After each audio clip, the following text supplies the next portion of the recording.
Kicking off at number 5, we've got the Lost Military Exercise. A lot of unexplainable stuff seems to happen to those in the military. Whether it's genuinely paranormal or just a mix of fear and adrenaline, we'll never really know, but this story is a little different. From Reddit user I Love Pink Nips. Back when he was back in the army, his squad ran into something pretty unexplainable during a regular navigation exercise. It was a standard drill. They were given a map and some coordinates, and they had to find certain checkpoints along the way using only a compass and a GPS backup in case of emergency. Everything was going swimmingly, but as they were nearing the end of the exercise, a squad had fallen hopelessly behind and were finally making their way to the last checkpoint. Our narrator was in charge of the last checkpoint and knew that the squad was close by in at least a 1 kilometer radius, but they couldn't yet see them due to the dense foliage. Well, he waited there for over 2 hours, still no sign. He radioed them, no response. Half an hour later, they frantically radioed back. They were lost, walking around in circles, seeing the exact same landmarks. They reported that it was pitch black, but our narrator could see that it was still light out. It was barely 6 PM and the sun was only starting to set. Well, they emergency buzzed their coordinates and they headed to their exact location, but there was no one there, nothing. The forest was eerily quiet, no birds, no insects, just dead silence. It turned out that the squadron didn't actually emerge until several hours later. They reported that they felt like they were being followed the whole time. They kept leaving knife marks on nearby trees to guide their way, but every time they came back, the mark had disappeared. Spooky, eh? Coming in at number 4, Nick at Night. We all remember Nick at Night, right? Late night cartoons that were pure amazing. While Reddit user Saint Sparkles had some pretty awesome parents who let them sleep in the living room on weekend nights, chill out on the couch and watch Nick at Night until they fell asleep. So one night during this most joyous of weekend treats, Saint Sparkles woke up on the sofa with a strange prickly feeling. It was like an instinct, something tugging at their sleeve saying, "Wake up, something's not quite right." Well, they bolted upright in a sitting position and their eyes quickly fixed on the front window. You see, our narrator lived in rural Georgia and there was a hell of a lot of trees surrounding their property. In the perfect light cast from the moon, they could see a strange silhouette, or a person, perhaps a creature, something standing in the tree outside their home. Their dog seemed to sense it too and quickly dashed to the window, snarling at the glass. Long story short, their parents heard the commotion. Dad flipped out and grabbed a gun, headed out into the forest screaming, "Get off my property." He found no one though, and Saint Sparkles quickly went back to their bedroom to sleep. Just as they were dozing off though, their gaze cast out of their bedroom window. The figure, it's there again, this time standing in a tree closer to the house. Whatever it was, he put a finger over his mouth and shushed, and then just like that, turned away and ran. Yikes. Next up at number 3, Odd House. This one is equal parts charming and insanely unnerving, so let me know what you think in the comments down below. Reddit user Memory Eater painted a beautiful picture of their childhood home in a time gone Ask Reddit thread from 4 years ago. As a child, they lived in a bizarre little house. It was incredibly tall and thin, full of quirks like 2 fully functioning fireplaces, a weird shower in the basement, and an old-timey rope-pulled dumbwaiter that led from the kitchen to their bedroom. The fact that it was incredibly old also meant that it was falling apart and in short was a complete money sink, so their parents sold the house and they had to move. As Memory Eater was cleaning out their closet, they stumbled across something that they'd never noticed before. A strange attic entrance to their walk-in wardrobe. Of course, being an adventurous kid, they opened it up and headed up a strange set of steps. The first thing that they noticed was that it wasn't as dark as it should have been. The place was strung with weird red Christmas lights that seemed to have been recently lit. There was also a bed the place seemed lived in, an old gurney piled with sleeping bags and sheets, and bizarrely a small mint coloured fridge which still worked. The strangest thing though was the bones. A lot of bones, heaped in piles in the corner, small, large, clean and white, scattered throughout the small room. 2 of them had been burnt black, and scrawled on the wall was a dark coloured bone-charred message, the word sorry over and over again. Someone had been sleeping over their head for 8 years, and what the hell, this is insanity. Well, they never found out who or what it was. Swinging in at number 2, Something at Sea. Yeah, this one is pretty damn weird. True or no, I don't know, but it's creepy as hell. Again, another military story. Told you weird stuff always happens to them. This one comes from Reddit user Engerby. The story reportedly takes place roughly around a year ago while on board the USS New York, operating somewhere remotely in the Atlantic. They were staging a mock military exercise with half the crew posing as pirates and the other seizing possession of their ship. While as their squad was heading out on a small boarding vessel, things got a little bit weird and a thick fog descended on their position. It was only meant to be a short 5-minute ride to their destination, but over 10 minutes had passed at this point and they still hadn't hit. They were lost in the middle of nowhere, as if they'd fallen asleep and ended up miles completely off course. Eventually, after the engine had cut out already once before, they came across a massive old rusted ship, like a cruise liner that had been pulled from the bottom of the ocean. Of course, they boarded it, but inside they found something even stranger. They found reams and reams of books, sketches of some kind in notepads, of creatures that weren't supposed to exist. Massive marine animals, twisted squids, ungodly whales, and a note. These are what I have observed on my 14-month journey. Well, of course, they quickly got the hell out of there, and for fear of sounding insane, they refused to report it to their superior officers. Well, worse things have happened at sea, eh? And finally, at our number one spot, my favourite ever Reddit story, sticky notes. Not exactly a horror story, but so much more potentially terrifying. 3 years ago, Reddit user rbradbury1920 posted to the legal advice subreddit about a strange series of events that had recently plagued him. It first began when he found a yellow sticky note in a handwriting that wasn't his own on his desk at home, reminding him to run some personal errands, but hadn't told anybody about. Very odd, but he chalked it up to something that he'd done in his sleeping state, half awake. A few days later, he found another sticky note in the exact same handwriting, telling him to make sure he'd saved his documents. He freaked out this time, but there were no signs of a break-in and no signs of criminal intent. The next time, he found another post-it note saying, "Our landlord isn't letting me talk to you, but it's important we do." What the hell? Well, he was convinced that it was his landlord, playing games with him, breaking into his apartment. He found a letter from when he first moved in, and the handwriting was seemingly identical to his landlord's. The big twist? Well, Reddit user Kakalak pretty much saved this guy's life. In the comments, after a thorough analysis of the situation, he concluded that his apartment was leaking carbon monoxide, and he was correct. Our Reddit user had been suffering from slow carbon monoxide poisoning and was experiencing hallucinations that led to him writing sticky notes to himself. If it would have continued, in all likelihood, he could have ended up dead. So, good job, Kakalak. Kicking off at number 5, the recurring dream. And this story from Reddit user Just Another Gamer is a visceral and horrifying reminder that lingering in the deep recesses of the human mind are some truly perplexing chemical reactions that we can't even begin to comprehend. Have you ever had a recurring dream? Ever thought, what the hell is this all about? What does it mean? Wow, yeah, this person is still asking the same question. As the story goes, Just Another Gamer is an avid cave diver, and since about the age of 6, they explored the unknown caverns across Florida. When they were around 7 or 8 years old, they started to have a strange recurring dream. In the dream, they were exploring a cave and made their way through a little hole in the bottom. Inside was a 10 to 15 foot long corridor a few feet in height and a bent red stop sign at the end, like someone had ripped it off and tossed it inside. As they'd make their way through the corridor, it started descending, quickly opening into a large vertical chamber with a path leading down in a corkscrew pattern. Then things would get blurry, but they'd remember the image of trash scattered around the walls, things writhing in the distance, strange things, animals and corpses maybe. Amidst them, they'd see their own family, each one of them being tortured and killed, but in the dream, all they could do was scream. Our narrator had this dream for years and years, always the same thing, until 7 or 8 years later, when they were around 15, they went on a caving trip with their father, a place called Dog Drop out in the Tampa Bay area. While when they were descending on a 30-foot rappel, they felt a strange, familiar feeling. When they reached the bottom and looked up, they saw the exact same corridor from their dream. The same strange clutters of trash against the wall, the same red stop sign. Instantly, they were hit with this overwhelming sense of nausea and primal fear. and they froze. All they could do is scream to leave, and eventually their father paid attention to them and packed up their things to leave. Whatever was lurking down there, our narrator knew that it wasn't good. They'd seen it before deep in the recesses of their own memory, and thankfully they never found out. Coming in at number 4, the boat mechanic. And this short and sweet story comes from Two Otters in a Coat, which is a fantastic name, may I add, telling the real life tale about a guy that they knew who made their living working as a boat mechanic.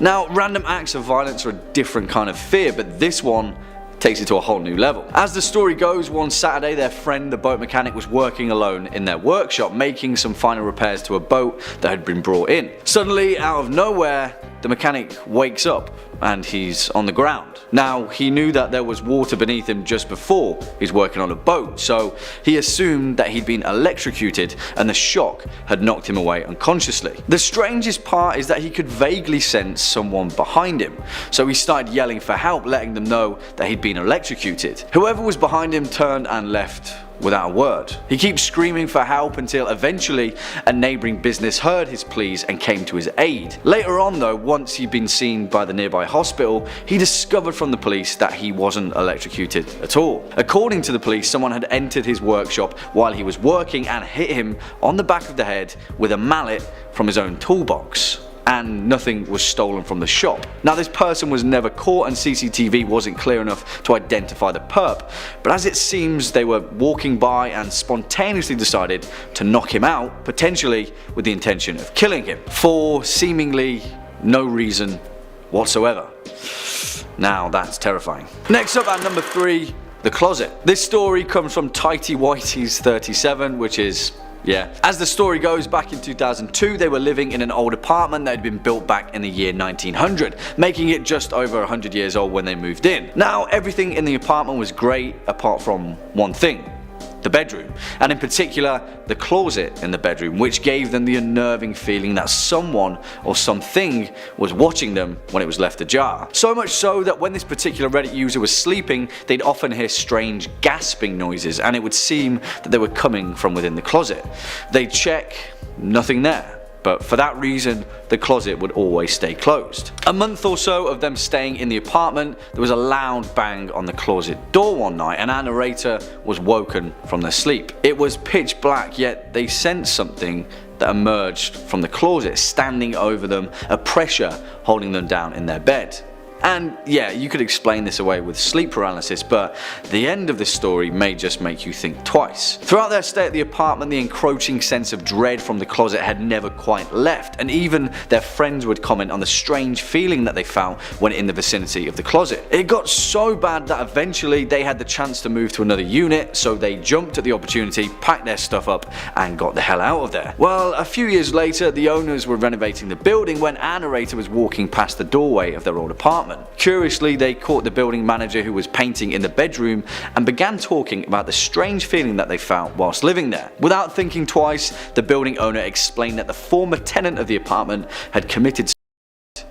They'd hanged themselves in the closet. And not only that, but the original designer of the building, who had also stayed in the same apartment, had also committed suicide. They'd hanged themselves in the exact same closet. Swinging in at number 2, the baby upstairs. And this story comes from Reddit user UrgeHouse666, spooky name bud, who explains an incredibly strange moment during their teenage years. As the tale goes, when they were in high school, their uncle would throw them a couple of bucks every now and then to babysit his kids with their aunt. They lived in a beautiful old 2-story house by the water in a nice area, and the 2 children were around 3 and 6. One day our narrator was sitting in the den scrolling through their phone when they started to hear a baby crying. Of course, it must be the 3-year-old distressed upstairs, so doing their babysitting duty, they headed to check on them. They called out a couple of times while heading upstairs, to no response.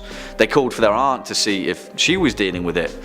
No response again. When they turned to start walking up the stairs, they caught a glimpse outside in the yard. It was their aunt with her 2 children laughing and playing on the grass. They heard the babies cry again, the noise coming from upstairs, and all of the hairs on our narrator's body stood on end, a chill running down their spine. Quietly, they turned around, walked down the stairs, got in their car and drove away. The baby was still crying when they closed the door behind them. A few years later, a narrator was drunk at a family party and they mustered the courage to tell their uncle the story. He said that him and his wife used to hear the baby too, crying when no one else was around. According to him, the previous owners had a small child that had died of cot death in the same room that the cries were coming from. Spooky stuff. And finally, coming in at our number 1 spot, the attic. And again, another tale of spooky kids in upstairs locations. Sorry, I hope that wasn't a spoiler. This story comes from Reddit user Ghouls, who tells the tale of the time that they'd moved into their new childhood home. You see, their family had managed to snag a deal because previously the house was used as a model home to show off the housing design of the surrounding area. Upstairs, it had this loft area that had 2 stairwells that attached to it on either end, one in the front and one in the back. You could pretty much hear everything from up there as it was so open. Anyway, one day a narrator and their 2 friends, a guy and a girl, were hanging out in the loft. It was high school, so teenagers being teenagers, the pair were pretty handsy. They were watching TV all snuggled together on the sofa when a narrator got up to take a leak. When they got back, the 2 of them were on completely different ends of the couch, their faces drained of all colour. A narrator asked them what was up and the guy said, "Your little sister is home." Instantly, our narrator's face went white as a sheet. "What's wrong?" the girl asked. You see, our narrator didn't have a little sister and he asked them what made them think he did. They replied that they'd heard her and then they'd seen her, but for all they knew, no one was in the house. To this day, our narrator's 2 best friends swear that they heard a little girl laugh and run up the stairs, hitting her hand on each step like she was running up on all 4s, like kids do. As it turned out, before it was a model home, a family had lived there and their young daughter had been playing upstairs in the loft. She'd climbed a railing, slipped and fell to her death, and no one thought to mention that fact when they were flipping the house. No wonder they got such a good deal. Coming in at number 5, bug-eyed. We love a good pun from time to time, but this one might just stick with me for the rest of my life. As a person who's worked at swimming pools and summer camps, I've seen all sorts of different stuff get into people's eyes, from sticks, rocks, chlorinated water, bird droppings, and of course, bugs. Hell, I had a gnat fly into my eye while I was biking just last week. But these are all things that can be removed relatively easily if you're careful. They're not trying to make a home in your ocular orb. This story from Reddit user Oscar Devine makes me want to scream, and you're about to find out why.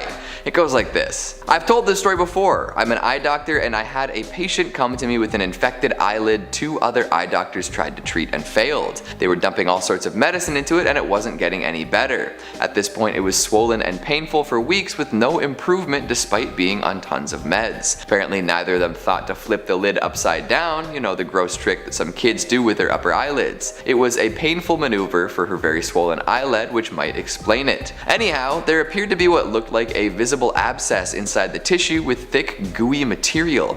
I thought I'd give it a nudge and I saw it move. This wasn't an abscess, it was something else. I managed to remove it quite easily in one whole piece. It was a fly larva. The patient told me that she had a bug hit her in the eye a few days before she got this infection. I removed the larva and within 2 days the wound closed and she was 100% recovered on basic antibiotic eye drops. Yes, I do have the photos for this case for those interested. I mean, I for one am not interested. Walking around with a larva in your eyelid for weeks and not bothering to figure out what it actually was? What if it was like wriggling around in there? What if it decided to start crawling around and looking for food? This is the kind of body horror I would expect in a movie, not real life. Although, what is real life if not horror?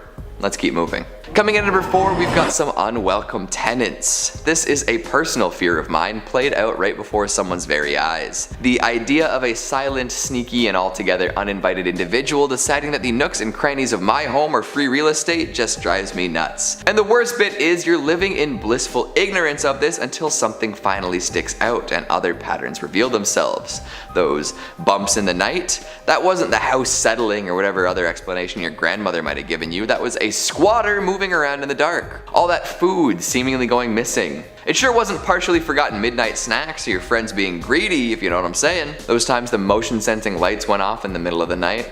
Not mice, raccoons, or squirrels. Boy, oh boy. User IEAMS85 told their tale in a thread about this particular occurrence. For about a year, I lived in a house with 4 housemates. We had a pretty big backyard with a garage and a tool shed that we never used, ever. We also had motion detector lights. 2 of my housemates were very superstitious and believed in ghosts and spirits and such. They also liked to get high on different substances. The lights in our backyard would go off randomly. I assumed it was animals, my housemates were sure it was a ghost. One of them told us she'd seen a man ghost looking through our window when she was high on shrooms. They thought it was scary. I thought nothing of it because, well, yeah. A few nights later, drunk me thought I saw a man through the mesh door to the backyard. I just thought my mind was playing tricks on me because my housemates kept talking about the ghost. Eventually I moved out to go back to my home country, and about 6 months after that I FaceTimed with one of the housemates. Turns out we hadn't seen a ghost. A homeless man had been living in our tool shed for God knows how long. Gave me the creeps for sure. All this happening pre-pandemic is horrific, right?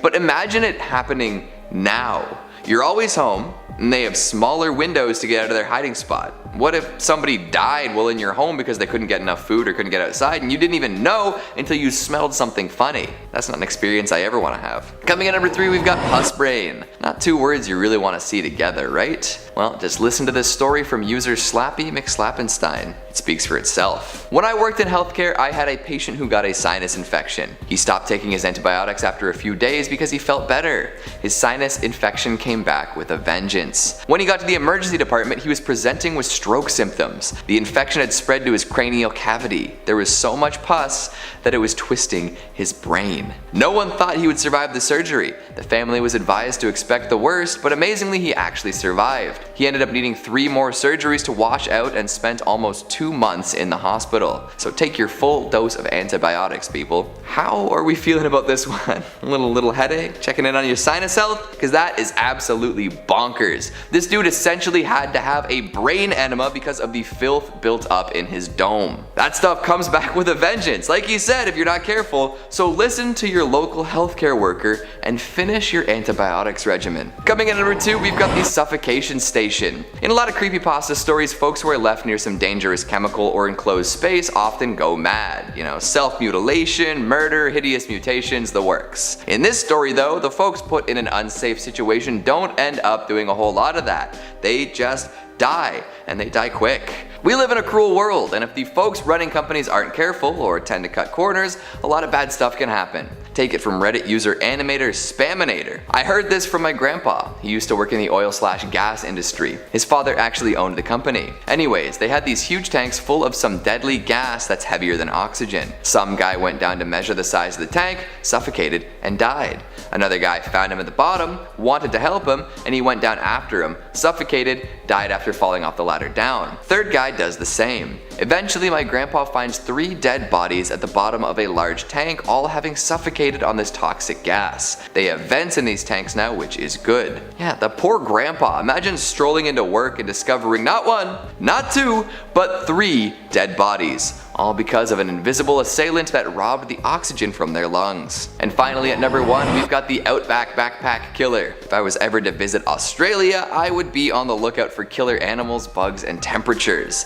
In fact, killer people probably wouldn't even cross my mind. However, as this story shows us, murderous lunatics can be anywhere at any time. User Passometer has this story to tell. I met a guy who had been traveling Australia with a couple friends, hitchhiking around as many of us have done. One of his friends told him that they were near his distant uncle's house, whom he'd never met before. He got a phone number from a family member, and as they had hoped, the uncle offered them a place to stay. He picked them up in town and drove them out to his rural property way out in the bush. They said he seemed like a pretty normal guy, friendly and cheery. When it was time to set up a place to sleep, the uncle took them to a closet that was totally full of sleeping bags and bedrolls. They didn't think much of it at the time and all grabbed the kit and set up on the living room floor. They stayed a couple days and nothing out of the ordinary happened, but afterwards the uncle drove them to the bus station and they continued on their way. About a year later, the man was arrested and charged with several counts of murder. He was the man who was picking up young hitchhiking backpackers and slaughtering them. The guy who told me this story was 100% certain he had slept in the sleeping bag of one of his victims. And now this guy has to walk around for the rest of his life with the knowledge that he slept in a death sleeping bag. Definitely the kind of story that ends up as the central focus of a true crime podcast.